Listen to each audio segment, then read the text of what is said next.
Hey guys, Multiclass Gamer here, welcome back to more Let's Play Battle for Bikini Bomb. In the last episode, we finished off one of the most annoying levels in the entire game, only to enter one of the awesomest levels in the entire game. So here we are in the Mermalair, the 5th level of the game. And right over here, something a lot of people don't seem to know about, is that you can actually hit these things and you can get a couple shiny objects that way.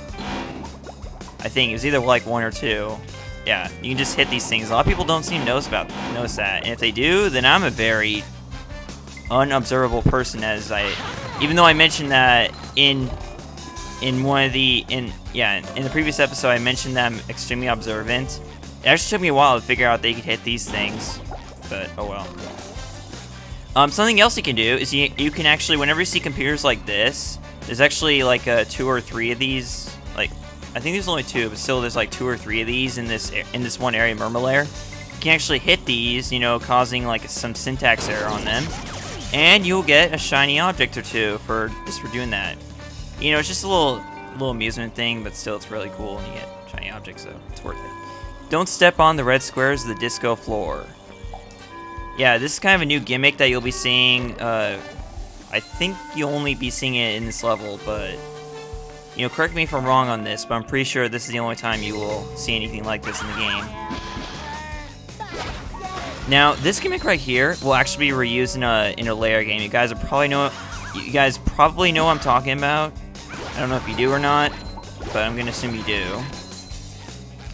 Okay, so down here, there is something really cool you can do to get a purple shiny object. You can actually test your bubble bowling skills. You can try and hit that Duplicatron 1000 over there.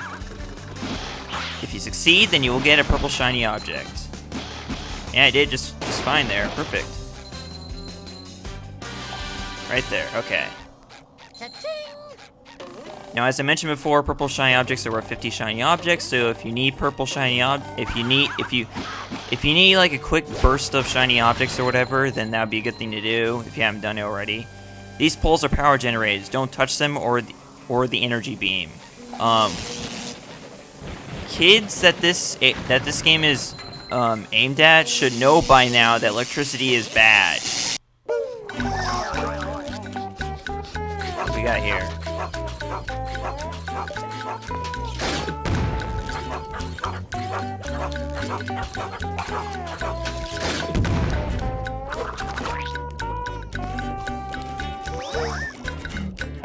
Did he just shoot 2 eyeballs at that sponge? This robot's named Arf. He used the bubble bowl move to defeat him. I actually find myself using the regular bubble spin move to attack him, but yeah, this might be safer way of killing him. Of course, the problem with using the bubble bowl is that you're likely to hit the,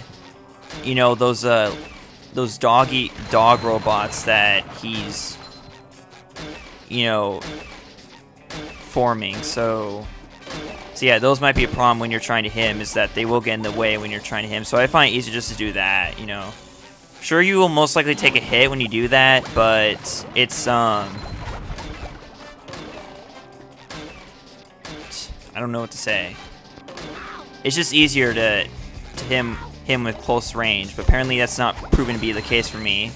But still, we were able to kill him. Sorry.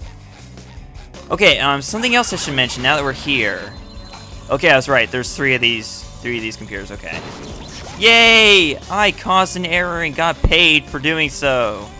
Okay. Also, in case you guys are wondering, there are actually only 4 socks in this entire area. And let me tell you guys something else. This level is probably one of the shortest in the entire game. I don't know why I consider it to be that, but it kind of is. That's just my opinion, since it always takes me only 30 to 45 minutes to complete it every time I do. You can use the bubble to turn paddle wheels, pull one side of this paddle to make it turn. Like so. However, there is actually a secret to this that it took me at least 6 or 7 years to find. You can actually rotate this thing a lot more than the game tells you, or shows you at least. You can hit it one more time to make it so you can reach this want a pair of underwear right here. However, there's also more hidden secrets to this thing.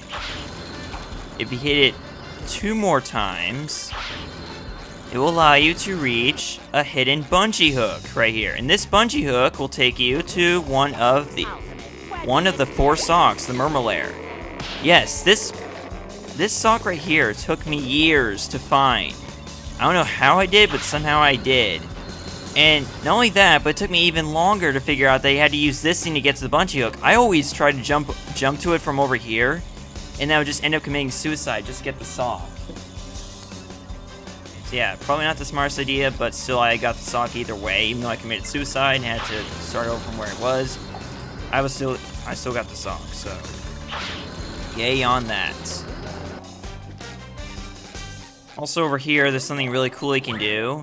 Hidden behind one of these 3 tikis is a button. If you press this button, just for shits and giggles, it'll make the invisible boatmobile appear right here. You can still stand on it when it's invisible, so that's a really cool, little thing they put in to reference the show, I guess.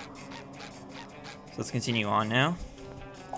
The bubble bowl can also be used to press buttons. You won't be finding yourself doing that often unless the buttons are like not on the ground or in this form where they're enclosed. So you cannot. These buttons right here, whenever you see them like this, you cannot actually hit them for whatever reason. I don't know why, but you can only hit them using the bubble bowl move. So that's the last robots in this area, and we get a golden spatula. Pretty cool. So that's 38. Almost got half of them. Well, not really almost, but still we're somewhat closing out 50. Again, another syntax error. Yay! Syntax errors pay. I guess syntax errors do pay. Okay, not funny at all. Let's move on to the Mermalair main chamber. The Mermalair, secret fortress of the wrinkly superheroes Mermaid Man and Barnacle Boy.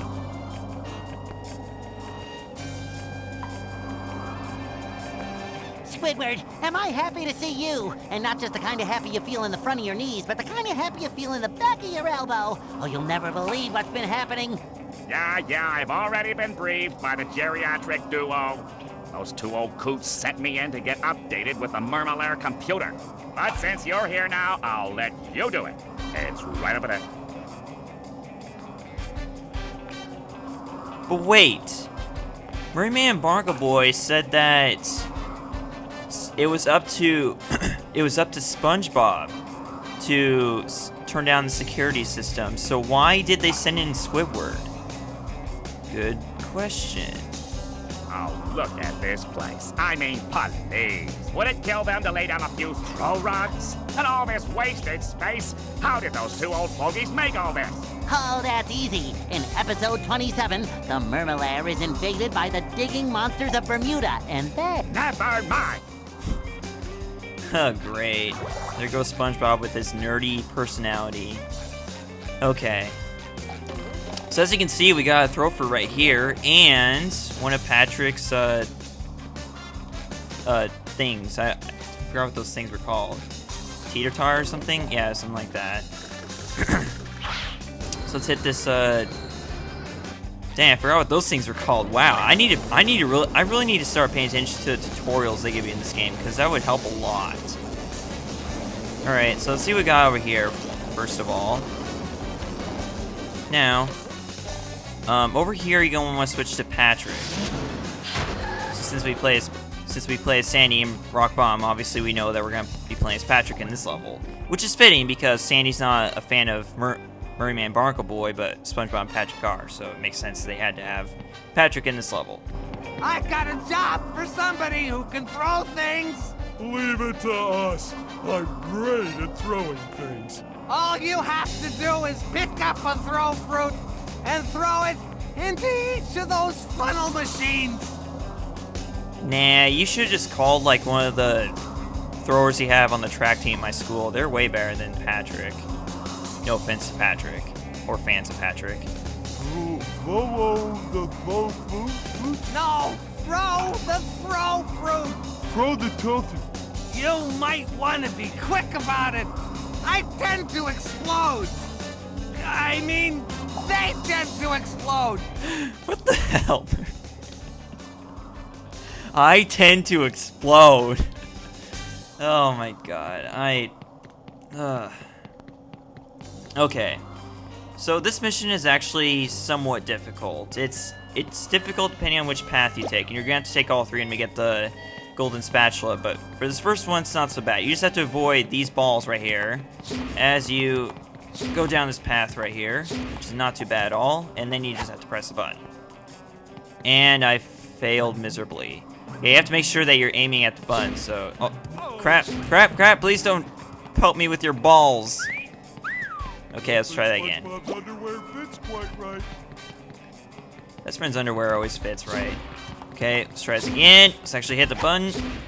Thank you. Okay. I guess the key is that you should not be too close to the the button when you press it, so it makes it a lot easier. Okay, this one is the hardest of all. This one, just wait. You have to stand. Oh crap! I already messed up on the time, I think. Wait, I might still be able to get it though. Hang on. Yeah, right there. That's what makes it so difficult, is that you can easily fall to your death. I mean, no, so difficult. I don't know if I said too easy or whatever. Okay, let's try again. Yeah, you won't wait until you stay on the second, until you're on, oh my god, dude, seriously? Okay, make sure you're staying on the second platform, then throw it to the fourth one, and then throw it over to the button, I guess, or something like that. That's usually how I do it. No, no! Oh, crap! Look at Patrick, he's still holding him when he died. How sad. I died in your expense, Mermaid Man, just so you could sit there and watch TV like a couch potato.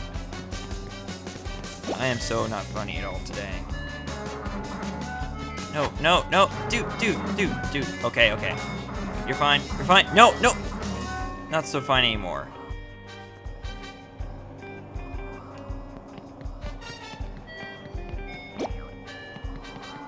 Alright, let's try this again with a little less failure than what we had in Goo Lagoon, which is a really easy level.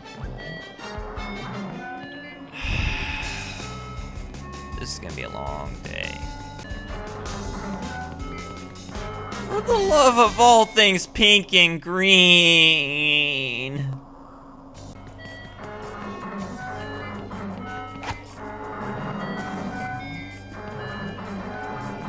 There we go! Finally!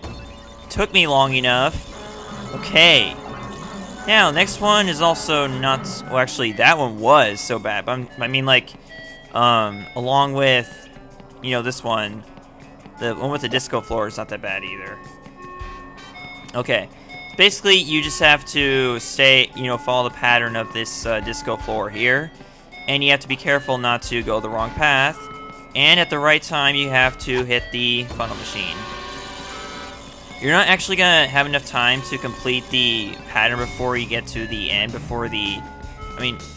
not going to have time to get to the end before the watermelon wilts. So you have to throw it as you're doing the pattern, make sure it hits the funnel machine. You did it! Now I can get some sleep. That we did, alright. And before we move on, I gotta show you guys the dialogue from Mermaid Man after you get the golden spatula. It's really funny what happens. If you talk to him, he will actually fall asleep and say...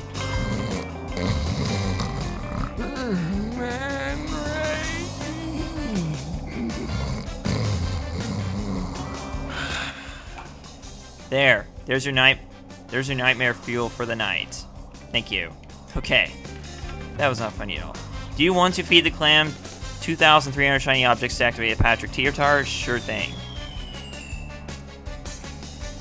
My apologies once again for that nightmare fuel. I just cannot help myself. I actually used to do that all the time. In fact, I still do whenever I play this game. I seriously have to do that because it's just so funny. Hey, I know you!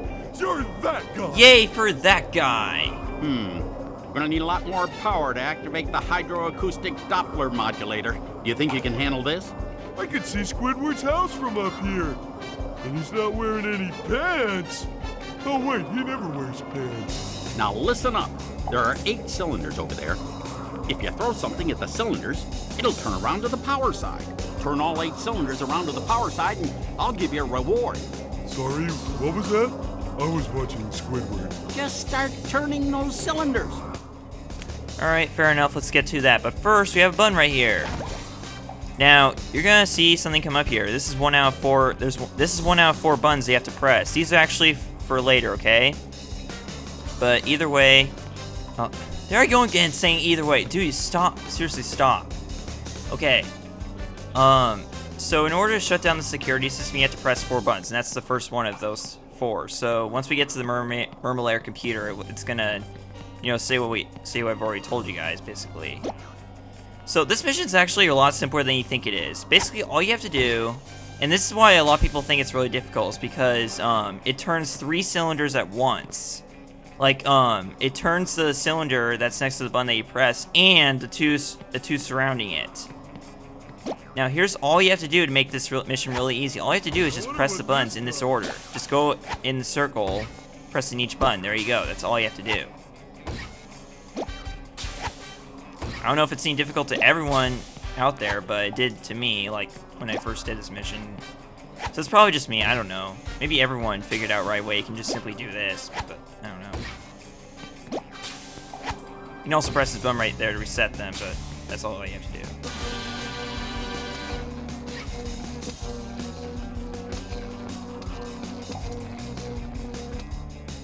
So let's head on back over to Barnacle Boy and get a reward. Ah, well done. Now there's enough power. What do you need all that power for? Why, my foot bath, of course. Here, have a golden spatula. Oh boy, oh boy, oh boy!